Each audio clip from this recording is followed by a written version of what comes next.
We are back once again with Victor Escalante Live. What did you guys think of that intro? Wow, like a movie theater. That's right. That's right. We do things professionally here. We are coming to you live from the studios of La Cotorra Radio. We have with us today Jose Monterrosa, who is the founder and owner of Imagina Communications, a boutique agency that specializes in PR and advertising in the Hispanic community. And we have Michelle Wickmandy, who is an expert in Google. She is going to contribute to our discussion today. And she also is a storyteller and writer, a very accomplished writer who is published in a lot of journals, a lot of magazines, has been a writer for HBJ, the Houston Business Journal. So we have a very interesting program for you today. And today's topic is going to be for those businesses that are B2B, business to business. We're going to talk about how to brand your company if you don't depend on the retail consumer, but you rely on other businesses to grow and to scale your business or to sustain your market share in the marketplace. So we do have a guest. Her name is Amparo Reyes Flores, who is literally trying to pull over on the side of the road, trying to get a signal because they were on their way to a industrial job in Austin to do some work on 5G cell towers. That's what the business is about. It's going to be a very interesting topic. Jose, why don't you go ahead and give us a preview of what we can expect today? Sure. So today we're going to be talking about the company Bear Utilities. That, just like you said already, Victor, this is a company that is in the business to business, so they are not in the retail side of business. They cater to the community of executives that work in the electricity and telecommunications area or industries. So a lot of what they do is basically setting up cables, right, in facilities for telecommunication purposes and energy purposes, if I remember correctly. You may know a little bit more about this. That's correct. This kind of reminds me of that show we did about that printing company, Jose. And there she is. So let's go ahead and welcome Amparo Reyes Flores. Welcome to today's show, Amparo. Hi, Victor. Hi, Jose. Hi. How are you? Looks like you're at a restaurant, and I'm going to guess it's a Polish restaurant between here and Austin. No, that would probably be a better. We're at a Love's, Little Chester's. Okay. The Wendy's was kind of noisy, so sorry. I stepped over there for a minute. All right. So Jose was just giving us an introduction of what we can expect today. Take it away, Jose. Okay, so Bear Utilities LLC, created in 2008, family-owned construction company founded by Reynaldo and Amparo Flores. In April 2023, Bear Utilities LLC expanded with the launch of a new division, Bear Connect. This new company is certified and equipped to service, modify, and upgrade RF radio frequency telecommunications equipment located on top of 5G cell towers. So, very interesting case. Again, this is not retail, this is business to business, and you can move on to the next slide. And there's her husband. Hello, Ray. I should be moving a slide. So here's the challenge. Bear Utilities LLC has established contracts, but looks to create a continuous business pipeline for sustainability. They already have clients, but they want to make sure that that pipeline, it continues to be built over time. The way that we are understanding the solution that they need in terms of marketing and communications is something that in our industry is known as inbound marketing. What is inbound marketing for those that are not aware of this? Inbound marketing is about generating content that is being shared through the website, through social media platforms, through email, and it's meant to attract the interest of the end user, of that potential customer that may have some level of influence into the decisions that are being made inside the company in terms of who to hire, which company to bring to do a specific job. In this case, we're talking about 5G and utility services. So before getting into the inbound marketing explanation in more detail, just like in Bear's utilities business, you have to create the infrastructure to make things work, right? The key component here is generating stories. But before generating those stories, the infrastructure to make those stories work has to be built. And how is that infrastructure built? By creating a solid brand, by having a website, by having an email blast service. And we're going to be talking about each of these later on, and creating that social media profile, generating that social media presence. At the core of this, again, are the stories. So let me move on to the next slide. So let's talk about the brand right now. Every brand has pros and cons, okay? This is the logo that they currently use for their utilities. What are the pros associated with this brand? It's bold. You know, you get that feeling of get the job done. It feels very mighty. It generates a very strong presence, right? I mean, you see a big bear with a big sign that reads bear. So that is the plus sign. Now, the things that Let me we interject feel, something here, guys. sure. So back up. Uh-huh. There's a reason why this logo became such a prominent ethos of the company. Okay. That's because the Ray, the principal owner and operator of the company that you see in the background, Uh-huh. he's like 6'1", okay, Yeah. and Yeah. he's the kind of person that you don't want to mess with, okay, Yeah. and so he wanted to build a brand that is big and rugged, and the idea is we're going to get the job done. It's like there's nothing that can stand in the way between us and getting the job done. And so that's part of that identity of the brand that we started with. So be careful Absolutely. what you say about the cons, because this is his child. It's like telling him his child is ugly. So let's move Sure. on. Well, Absolutely. I would just like to say that our son is also 6'3", Yeah, and man. in a tall person's body. And I'm a tall person in a short person's body. So we are a very aggressive, eager, and hungry to grow our business.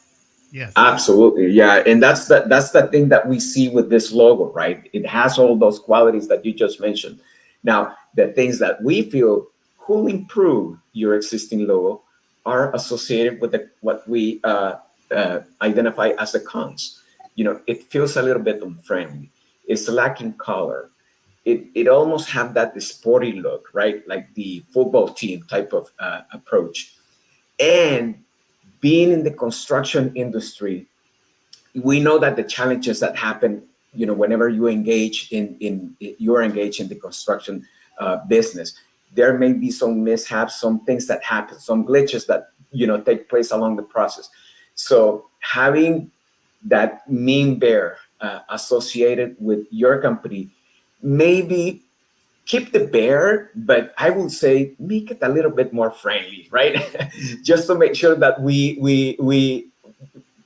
the end customer does not misassociate the perception of the brand that you are I trying to can just communicate hear with Ray them. thinking, okay, you want me to Yeah. feminize the bear. No, come on.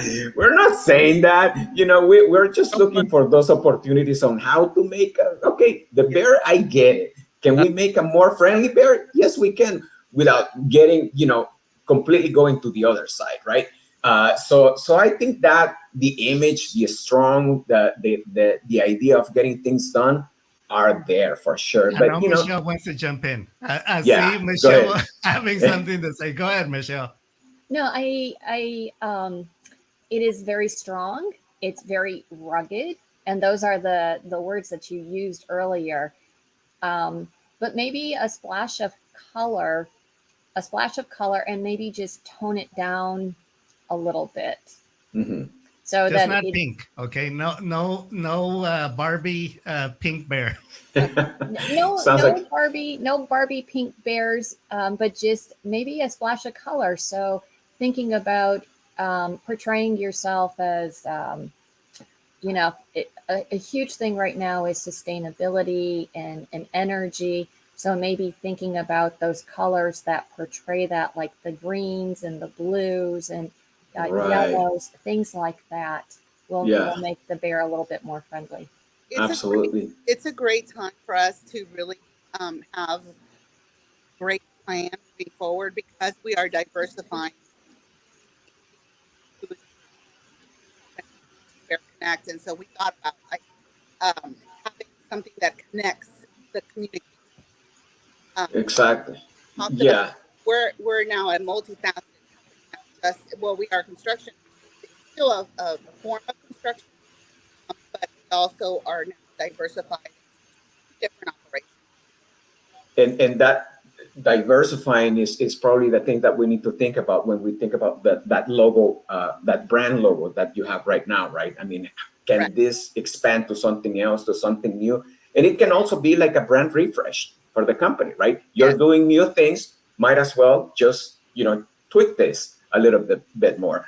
You don't want to remove it completely. You just want to do a few tweaks here and there that can bring that refresh and that new vision that you have for the company. So having the right brand to us is almost like setting the philosophical foundation of what's coming next with the other things that are associated with inbound marketing. So let me go ahead and jump into the next slide, and that is related to the website.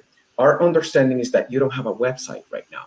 So let me just talk about why you need a website and the things that you need to be looking for when you create that website. First, it's an introduction to your potential clients, right? You let's say that you have that initial meeting, you go, you pitch a business to a potential client. Chances are, and this is something that we know in our industry, chances are that when you finish that meeting, that person is going to back to his office and he's going to Google you or she's going to Google you, right? And if you're not found in Google, then people say, well, do they really exist, right? Are they really a company? So it is important to generate that presence through the website. And obviously, having a website, you have the opportunity to highlight your products, your services. It also adds legitimacy to the business, just like I said already. They go back to their office and they Google you.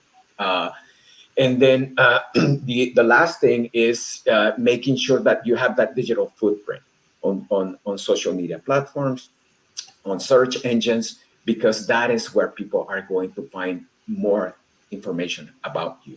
Now, once you decide to make that website, what are the things that you may want to be looking for when you do that?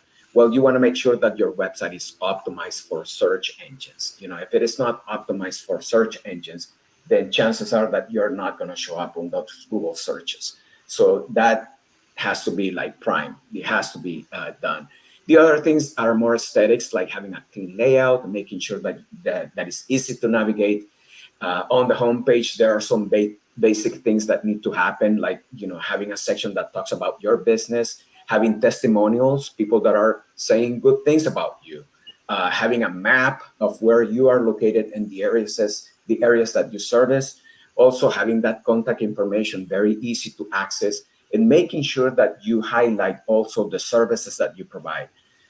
Whenever somebody goes into a website, they have about 3 seconds to decide whether they stay or they move on to something else. And if they don't get immediately what you are about, then chances are that they're going to leave.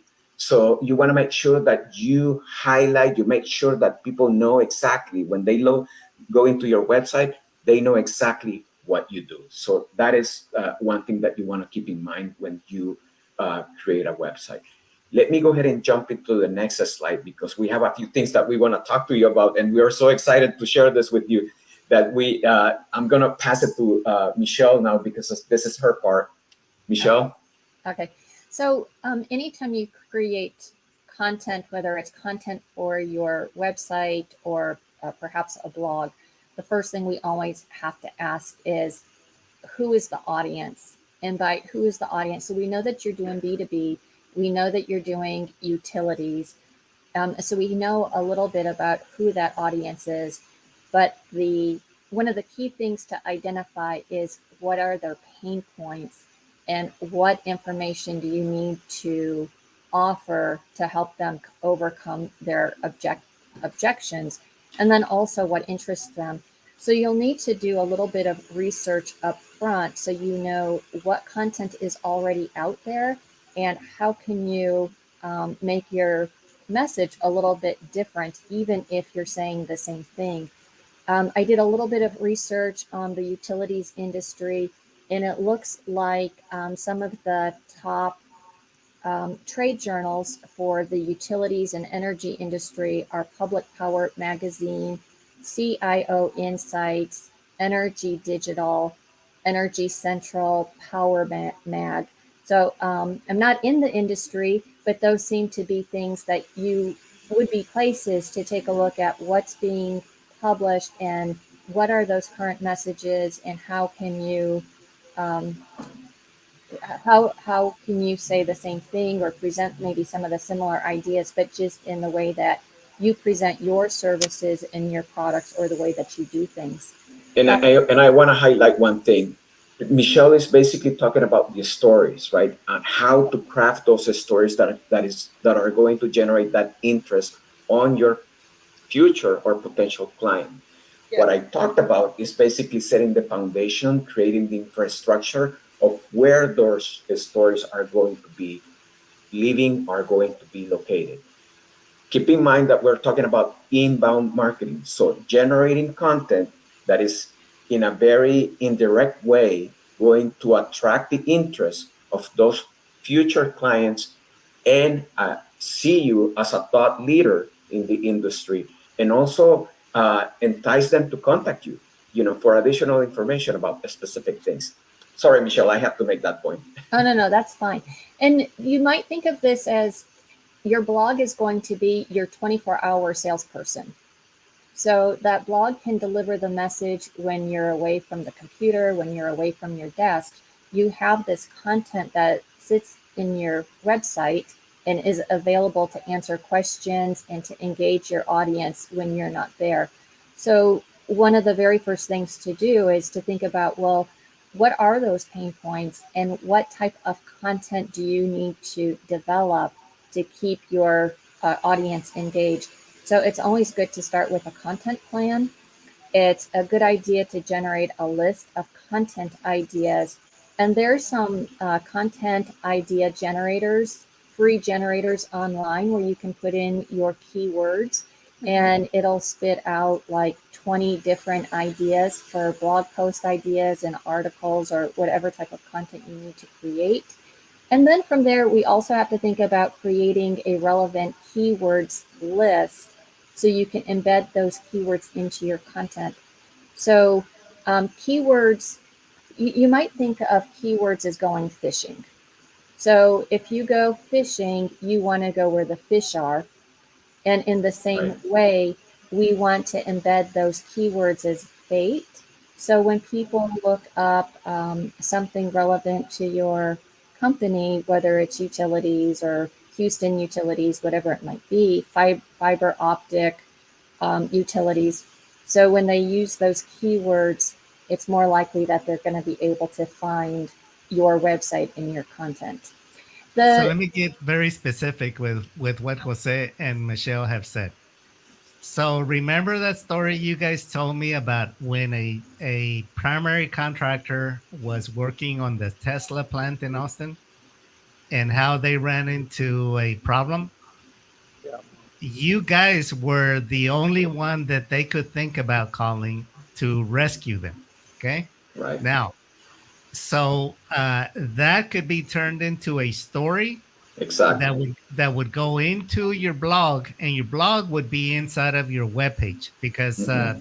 I'm simplifying it because you guys don't know that much about what we're talking about, but it'll become very clear to you guys as you That become is more knowledgeable about how this is critical for you to position your company to be thought of as the primary vendor or contractor or subcontractor to go to whenever there is a crisis that is worth many thousands of dollars if it is not resolved in a timely fashion.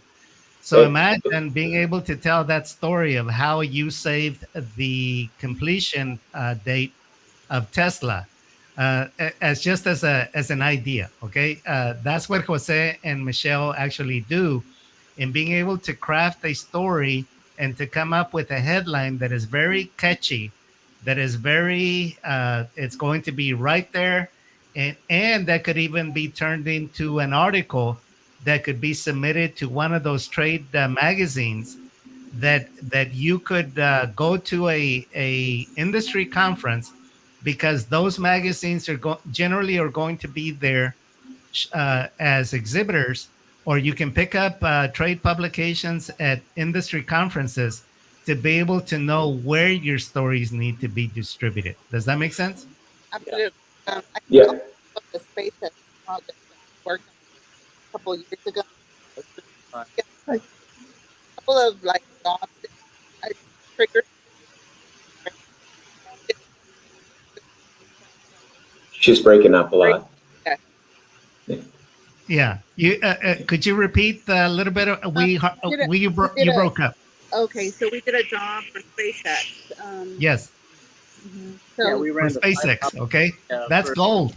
all the way from the launch pad to the university station where they're doing the all the like dealing with the launching and everything else.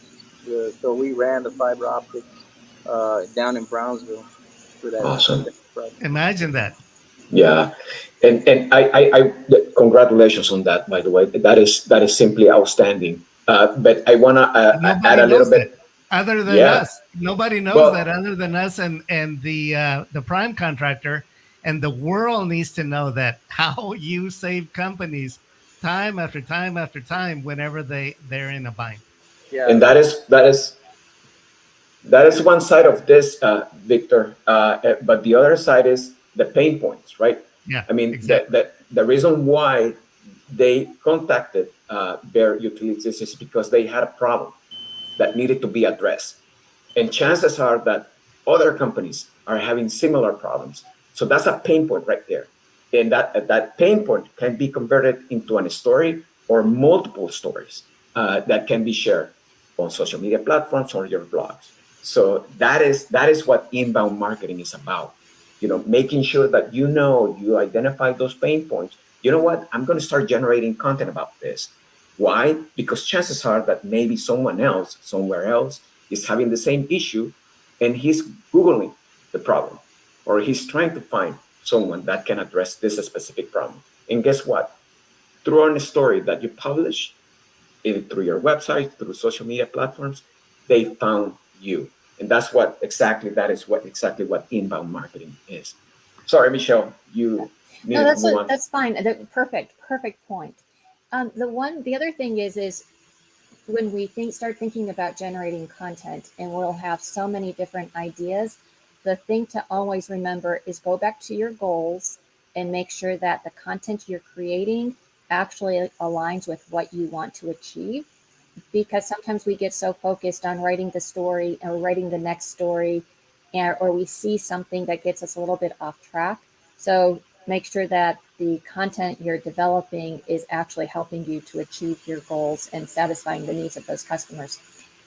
So we've talked a lot about the content, and I just wanted um, to bring about that there's 5 common types of blog posts. So we don't have just one blog post, and you could have a topic, and you could do a how-to post. You could do a list-based post. So 13 ways to improve your utilities, or Right. 13 reasons why underground utilities are better than above ground. You can have what we call a what is post. So maybe there's some new terminology, something that's coming out, and Mm-hmm. explain what it is. Right. Um, You can have a pillar page post, and with this, it's a longer article. They usually range between like 2,000 and 5,000 words. And then off of that, we have what we call cluster posts that focus on one specific aspect that's presented in the post. And then, of course, you can have your infographic.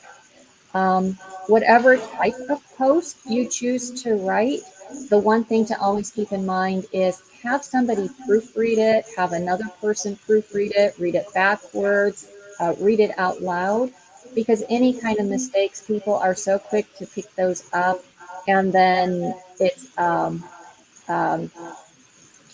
it can tarnish the brand. It can look with a lot of spelling errors, or if you don't proofread, it can actually tarnish the brand. But so you can see here that even if you have one idea, you can repurpose that into multiple types of posts. You can repurpose that into infographics, social media posts, articles, white papers, and the list goes on. And so we talked about setting the foundation through the brand, right? And we talked about starting to build the infrastructure with the website, and then moving on to the stories. What are those contents that are going to feed the infrastructure? So the other part of this is, okay, you can share the stories through your website, but you also have a social media platform that can help you share those stories. And right now we're thinking immediately about LinkedIn. Why LinkedIn? Because it's the prime business to business type of social media platform where a lot of companies have some type of presence, right? And some of those companies can be your potential clients. Some of the executives that works in those companies and may have a presence, may have a profile on LinkedIn. LinkedIn is such a powerful tool that can help you in, I think, in two ways. First, to generate leads, and the other component to this is to actually do what we call lead intelligence. And by that, we mean we want to know what's going on in the industry so we can think ahead, of, who are the people that we need to get in touch with. So one thing, generating leads, and the other part of this, making sure that you're gathering information that is going to help you make business decisions, and it can also help you make content related decisions. The industry is moving in this direction. Where did you find that? Well, this is the chattering that is taking place on LinkedIn, and we feel that things are moving in this direction. Okay, we need to change the calendar, the content calendar that we have, and make it match in terms of where that the industry is leading to. So that is the reason why we feel that, like, you have your website where your content is going to live, but you need that town square where the information, the content is going to be shared. And right now we're thinking LinkedIn is probably the best match for you. The other part of this, and I know that we're running out of time here, is the email.